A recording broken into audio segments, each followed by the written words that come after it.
고시원 살면서 한 달 저축해봤자 월에 100, 그럼 1년이면 1200이잖아요. 근데 10년 모여야 1억이더라고요. 아, 이렇게 살아서는 진짜 답도 안 나오겠더라고요.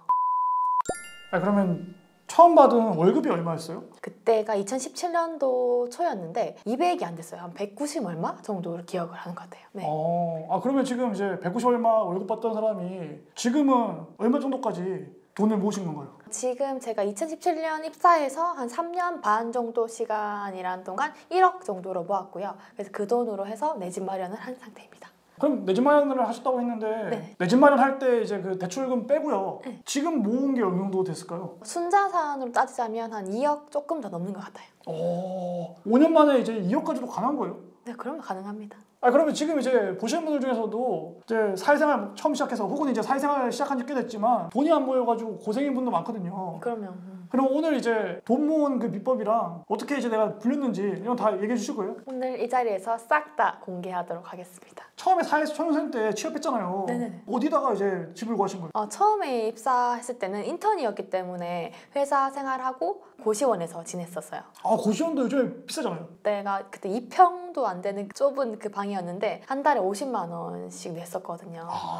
되게 큰 돈이었고 지금 생각해도 너무 아까운 돈인 것 같아요. 그럼 이제 월급 이제 190에서 50 고시원비로 나갔잖아요. 네, 그렇죠. 그럼 그때는 이제 얼마씩 저축했던 거예요? 초반에도 저도 아예 사회초년생 시작하자마자는 저축을 그렇게 많이 한 편은 아니었는데 점차 저축률을 좀 높여간 케이스라 가지고 그래도 처음에 50% 이상은 저축을 계속 했던 것 같아요. 그럼 정해진 생활비라는 게 한 50만 원이 정해져 있는 거잖아요. 네네. 왜냐하면 나머지는 이제 고시원비 나가고 저축을 만약에 한다고 했을 때 강제적으로 내가 50으로 생활한다고 했을 때 좀 불편한 부분도 있잖아요. 네, 그렇죠. 금액을 이제 증가시킬 수는 없고. 네. 그럼 어떻게 이제 해결하신 거예요? 일단은 내가 지금 하고 있는 것에 무조건 숨만 쉬어도 나가는 금액이 있기 때문에 제가 제일 많이 든 부분이 식비였고 배달비였거든요. 솔직히 혼자 살다 보니까 해먹는 게 그렇게 편치만은 않고 너무 불편해서 항상 시켜 먹었는데 그럴 때 제가 블로그 체험단, 인스타 체험단을 좀 자주 이용을 했었어요. 블로그 체험단이랑 인스타 체험단 같은 경우에는 그냥 블로그랑 인스타 개설해가지고 좀 키운 다음에 네. 그걸 통해 가지고 이제 식비나 뭐 미용비, 뭐 패션비 이런 걸 좀 아낀 건가요? 네, 그렇죠. 그런데 여기서 하나 꿀팁이 있다면 그냥 지원을 한다기보다는 그 전 피드나 블로그에 미리 맛집이면 맛집에 대한 내용 몇 가지 아니면 패션이면 내가 입고 있는 옷 몇 가지를 좀 찍어서 그 전 피드에 좀 깔아놓는 게 내가 당첨될 확률이 좀 더 올라간다는 점 말씀드리고 싶어요. 그러니까 뭐 파워 블로그나 뭐 파워 인스타 될 필요 없이 그죠? 그냥 어느 정도만 이제 블로그랑 이제 인스타에다가 피드에 좀 깔아놓고 네. 뭐 대단한 거 하는 게 아니라 그냥 체험단 같은 거 사람들이 많이 알려져가지고 알고는 있지만 실제 실행하는 사람 적으니까 네, 그죠. 그런 거 하면 어떻게 보면 식대랑 미용비랑 그리고 사진, 증명사진 찍는 것뿐만 아니라 전 네일도 봤거든요. 그래서 충분히 내가 취미 할 거 즐길 거 즐기고 먹고 싶은 거 먹으면서 아낄 수 있다라는 점. 그럼 체험단 활동 시작하시면서 비용이 어느 정도까지 줄었던 거예요? 식비는 정말 반 이상, 50% 이상 줄었고요. 머리 비용이나 취미는 진짜 빵원이었어요. 그럼 그렇게 해가지고 그 50만 원도 다 못 쓰고 좀 남았나요? 남는 달도 있었고 좀 덜 남는 달도 있었는데 남는 달은 그 돈을 고스란히 또 저축으로 하면서 저축률을 조금씩 높여갔던 것 같아요. 근데 저축만 근데 하다 보면 예를 들어서 지금 거의 그 체험단 활용해가지고 그 식대랑 이런 걸 극도로 줄여가면서까지 했지만 한 달에 저축하는 게 평균 100이었을 거 아니에요? 그죠. 근데 평균 100만 원으로 이제 12개월 해봤자 1200만 원은 저축하는 건데 그러면 이제 10년 해봤자 1억 2천 모이는 거잖아요. 네, 맞습니다. 뭔가 현타가 오지 않았어요? 엄청나게 현타가 왔죠. 약간 처음에는 저도 내가 나이가 들고 시간이 지나면 집이나 차 이런 거 생기는 줄 알았어요. 전 정말로 어른이 되면 자연스럽게 생기겠지 했는데 제 월급이나 저축을 생각해 봤을 때 1년이면 1200, 10년이어야 1억이더라고요. 솔직히 지금 1억으로 정말 마음이 아프지만 할 수 있는 게 거의 없잖아요. 거의. 그렇기 때문에 정말 현타가 세게 왔었으면 저는. 그럼 그렇게 현타 받고 나서 돈을 조금 더 이제 저축이 아니라 다른 방법을 찾아야 되잖아요. 네네. 그럼 어떻게 하신 거예요? 그래서 여기서 내가 이렇게 저축만 해서는 안 되겠다는 그 현타가 한번 세게 오고 나서는 저 정말 퇴근 후에 그리고 주말 포함해서 도서관을 정말 열심히 다녔어요. 솔직히 고3 때도 이렇게 다녔나 싶을 정도로 도서관에서 재테크나 주식, 부동산 가리지 않고 닥치는 대로 정말 읽었던 것 같아요. 도서관 가가지고 재테크 코너에 있는 책들 거의 다 읽은 거예요? 네, 정말 뻔한 얘기라고 할 수 있는데 저는 그때 제가 할 수 있는 방법이 그 방법밖에 없었기 때문에 도서관 가서 책을 정말 열심히 읽었어요. 그러면 이제 그 도서관에서 그렇게 읽고 나서 저축만 하면 안 되고 내가 이렇게 해야 되겠다라고 좀 이제 솔루션이 좀 스스로 잡혔어요? 제가 딱 결론이 난 게 저축만 해서는 안 되고 처음 시작은 소액이겠지만 내가 투자라는 것을 꼭 해야겠다는 그런 생각이 확 자리 잡았었어요. 예, 아니 그러니까 어쨌든 지금 보시는 분들 중에서 투자를 하시는 분도 있겠지만 처음에 저축만 하던 분이 투자의 세계로 넘어가기까지가 너무 이게 진입장벽이 심리적으로 좀 있거든요. 네네, 그죠. 그러니까 처음에 그러면 넘어갈 때 그런 건 없었어요? 뭔가 내가 이렇게 안전하게 모았던 돈 자체를 투자를 해서 주식을 해서 잃으면 어떡하지? 라는 불안감은 무조건 있긴 했는데 근데 정말 이 저축만이 답이 아니라는 걸 알기 때문에 그리고 투자는 내가 공부를 하면 충분히 자산을 불릴 수 있겠다는 그런 느낌을 책으로 엄청 많이 와닿아서 정말 투자 공부는 필수라는 거 꼭 알려드리고 싶었어요. 예, 그렇게 해가지고 찾아가는 답은 뭐였죠? 저는 이게 보시는 분들 중에 물론 하고 계시는 분들도 있겠지만 특히 사회초년생 그리고 내가 씨들을 모으는 사람일수록 약간 ETF에 좀 관심을 가지는 게 어떨까라고 생각을 하거든요. 근데 ETF 중에서도 전 투자하고 있는 게 4가지 상품이 있어요. 주식, 채권, 금, 현금 이렇게 4가지를 제가 ETF로 꾸준히 사고 있습니다. 아 그러면 지금 보시는 분들이 ETF 모르는 분도 있으니까 ETF가 어떤 거죠?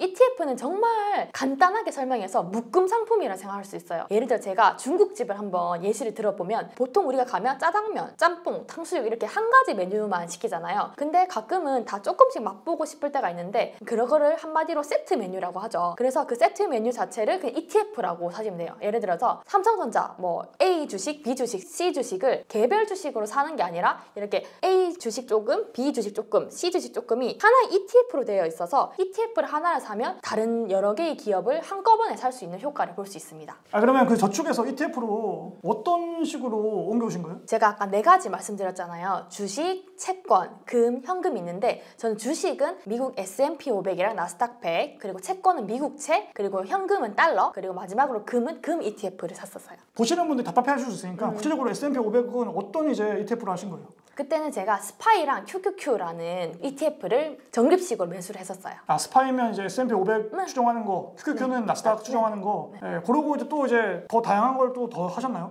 개별 주식도 했었는데요. 제가 또 미국 주식은 개별 주식으로 해서 아마존, 뭐 테슬라, 애플, 그 구글 이렇게 제가 실생활에서 많이 접하고 갖고 있는 것들을 개별 주식으로 많이 좀 매수를 했었어요. 그리고 배당을 주는 리얼티 인컴이라는 주식도 꾸준히 적립식으로 매수를 하고 있었습니다.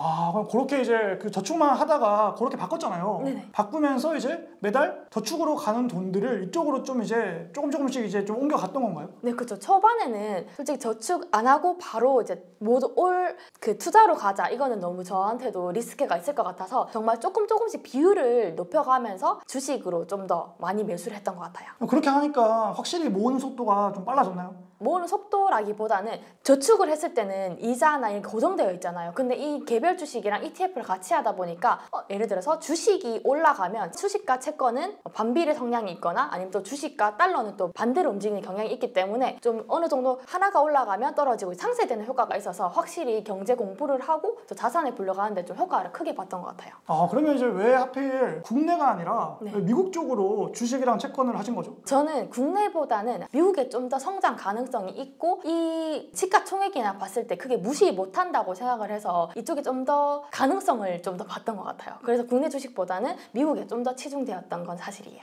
아 그래서 ETF로 활용해가지고 네. 배당도 받으면서 네, 그럼. 예, 그러면서 이제 그냥 상승하는 시세 차익도 노리고 아 그런 식으로 해가지고 그 저축하는 것보다는 좀 더 빠르게 모았다. 네, 그런 방식으로 했을 때 1억까지 달성하는데 매달 이제 이렇게 거의 100만 원 이상씩 했잖아요. 네네, 그죠. 얼마 정도 걸렸죠? 그렇게 해서 한 3년 이상이 걸렸었죠. 3년 반. 3년 반 되니까 네. 증권사 계좌에 들어있던 게 거의 1억이 넘어갔다. 네, 그죠. 그게 이제 점점 그 제가 할 수 있는 월급도 조금씩 올라가는 만큼 또 보너스도 받는 만큼 그 금액 자체도 올라가다 보니까 투자할 수 있는 금액도 늘어나게 된 거죠. 그리고 배당 받는 것도 배당금도 다시 재투자하신 거예요. 그럼요. 그러니까 이게 지출을 줄이는 수비도 거의 만렙으로 거의 하시다가 네. 저축으로 가는 걸로는 답이 안 나오니까 이거 저축을 투자로 바꾸면서 네, 그럼요. 쌍으로 그냥 이제 확 올라가 버리니까 남들에 비해서 돈 모으는 속도가 많이 늘어난 거예요. 네. 그러고 나서 그러면 이제 1억 정도 모았을 때 갑자기 이제 내 집 마련은 갑자기 왜 하신 거예요? 고시원 탈출하시려고 했던 거예요? 물론 그렇게 좁은 방에서 사는 것도 저는 좀 스트레스였고 그런 건 있었지만 뭔가 이렇게 돈을 모은 다음에 내 집 마련을 하고 싶다는 목표가 전 있었어요. 제가 어느 정도 여건이 되고 살 능력이 되면 내 집 마련을 꼭 해야겠다라는 생각이 들어서 내 집 마련 목표를 이뤘습니다. 그러니까 이제 결혼하시면서 신혼부부 뭐 이런 걸로 한 게 아니라 네, 맞아요. 그냥 싱글인데 그냥 이제 하신 거잖아요. 네, 맞아요. 아 그래서 내 집 마련은 이제 그냥 내가 가지고 있는 1억이랑 네. 대출. 주담보 대출을 좀 활용해가지고 했다. 네, 맞습니다. 그러고 나서 이제 그다음부터 또 이제 모아나가는 돈들은 방금 말씀하신 그 4가지 포트폴리오로 이제 간 거잖아요. 네. 그럼 4가지 포트폴리오 지금 이제 하고 있는 방식의 비율이 어떻게 되는지를 좀 이제 설명 좀 해주시겠어요? 지금 주식이랑 채권에 좀 더 비중이 높은데 주식 35%, 채권 35%, 금 나머지 게 반반 이렇게 해서 15% 이렇게 되어 있습니다. 그러면 지금 주식이랑 채권이라고 말한 거는 미국 쪽 주식 채권 말씀하시는 건가요? 네, 맞습니다. 미국 주식, 그다음에 이제 미국 채권, 그거 딸러. 이제 35%. 네. 그다음에 나머지 이제 그 30%가 반반씩 네. 금이랑 달러에. 네. 그러면 이제 궁금한 거는 네. 채권은 단기채가 있고 장기채가 있잖아요. 네. 어떤 채권으로? 전 미국채 10년 선물을 하고 있어요. 결국에 이제 그렇게 하면 좀 깔끔하니까. 네, 그죠. 4가지를 한꺼번에 포트폴리오 갖고 갈 수 있고 제가 자연스럽게 경제 공부도 할 수 있어서 되게 좋은 방법이라고 생각해요. 그러면 지금 이제 어쨌든 그 금리가 오르고 있는 시기여가지고 뭐 고금리 적금, 고금리 예금도 좀 나오고 있잖아요. 네네, 맞아요. 그 예적금을 활용 안 하고 지금도 이제 적립식으로 투자 쪽으로만 하시는 건가요? 물론 조금 예금이나 적금도 비중이 조금 있긴 하지만 그래도 여전히 저는 이 포트폴리오는 적립식으로 꾸준히 모아가고 있어요. 예적금은 그러면 지금 시기에 비중 어느 정도 두고 계세요? 저는 예적금보다는 증권사에서도 그 RP라든지 발행어음이라고 이렇게 증권사 예금, 증권사 적금인데 그걸 좀 더 활용하고 있는데요. 그 이유가 확실히 예금, 은행권, 예금 적금보다는 조금 더 이자율이 높기 때문에 거기서 이제 제가 예금이랑 적금을 대체하고 있어요. 그게 수시형도 있고 제가 넣었다 입출금이 자유로운 것도 있고 뭐 기간을 설정하는 적립식도 있고 아니면 예금처럼 1년 묶어두는 목돈도 있거든요. 그래서 저는 그거에 좀 수시형이랑 예금형을 좀 예금으로 대체하고 있어요. 아까 투자 들어가기 전에 약간 파킹 통장식으로 그 증권사의 그 발행어음을 활용하고 있는 거네요. 네, 맞습니다.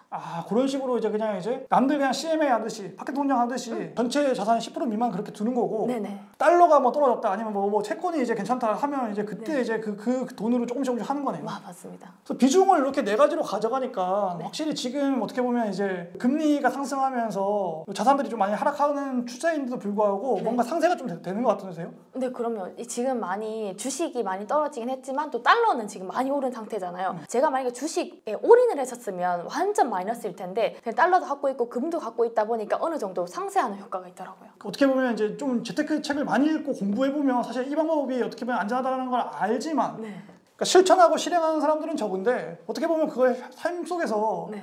정말 실천하고 실행을 하신 거네요. 네, 그럼요. 지금 저는 이렇게 하는 방법이 물론 남들은 다른 투자 방법을 이용해서 더 큰 수익률을 낼 수도 있겠죠. 근데 이게 장기적으로 봤을 때는 조금 이 리스크를 좀 감안하면서 좀 수익을 장기적으로 꾸준히 낼 수 있는 방법이 아닐까라고 생각합니다.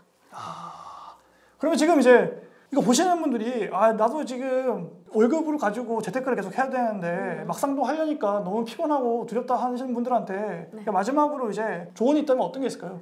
저는 꼭 해드리고 싶은 말씀이 뭔가 나는 회사 다니니까, 나는 야근하니까, 나는 시간이 없으니까 이렇게 핑계나 자기 합리화를 하지 말고 저같이 좀 방법을 찾는 사람, 방법을 찾으면 무조건 있다고 생각을 하거든요. 아까 제가 말씀드린 선제안을 한다거나 이렇게 방법을 찾으면 무조건 있는 거니까 여러분도 포기하지 말고 지금 하락장이 좀 더 공부하기 좋은 시기니까 꼭 방법을 찾는 여러분이 되셨으면 좋겠습니다. 네.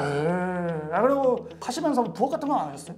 부업은 저 쿠팡 이츠 배달 알바 했었어요. 퇴근길에? 네. 오늘 또 이렇게 긴 영상 봐주신 시청자님들께도 너무나 고맙습니다. 저희는 앞으로 더 유익한 내용으로 찾아뵙도록 하겠습니다. 오늘 고맙습니다. 감사합니다.